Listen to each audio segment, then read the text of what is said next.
America में बर्फीले तूफान से मची तबाही रुकने का नाम नहीं ले रही है। फिलहाल न्यूयॉर्क के बाफेलो को छोड़कर बाकी हिस्सों में ड्राइविंग पर लगी रोक हटा ली गई है, लेकिन दूसरी रोजमर्रा के लिए आम लोगों को कई तरह की परेशानियों से जूझना पड़ रहा है। देखिए रिपोर्ट।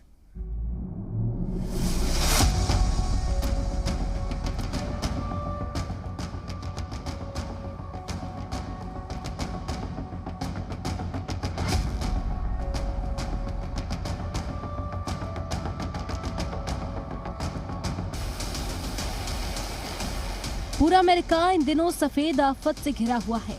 बर्फीली आफत से लोगों को इस कदर परेशानी है कि वो अपने घरों से बाहर भी नहीं निकल पा रहे, और जो घरों से निकलते हैं वो बर्फीली आफत में फंस जाते हैं। कई लोगों को तो यहाँ अपनी जान भी गंवानी पड़ गई है। अमेरिका में आए इस बर्फीले तूफान से मगरबी न्यूयॉर्क सबसे ज्यादा मुतासर हुआ है। भारी बर्फबारी की वजह से पूरे इलाके में 60 लोगों की जान जा चुकी है। तस्वीरें न्यूयॉर्क की बफेलो की हैं। यहाँ कारों के अंदर से कई लोगों की लाशें बरामद हुई हैं। न्यूयॉर्क के ज्यादातर इलाकों में ड्राइविंग पर रोक हटा दी गई है, लेकिन बफेलो में अभी भी ड्राइविंग पर रोक लगी हुई है। अब अमेरिका शहर टेनेसी की इन तस्वीरों को देखिए। भारी बर्फबारी और तूफान की वजह से नदियों का पानी जम गया है। टेनेसी की खूबसूरती में चार चांद लगाने वाले झरने गायब हो गए हैं।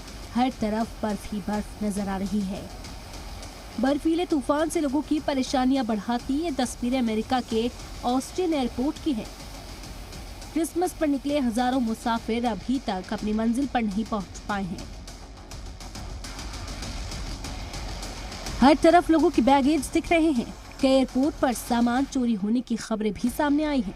बर्फीले तूफान में बेबस अमेरिका में तुरंत राहत के आसार भी नजर नहीं आ रहे।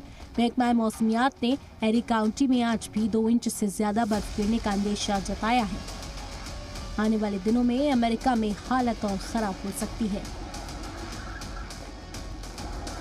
ब्यूरो रिपोर्ट, जी मीडिया।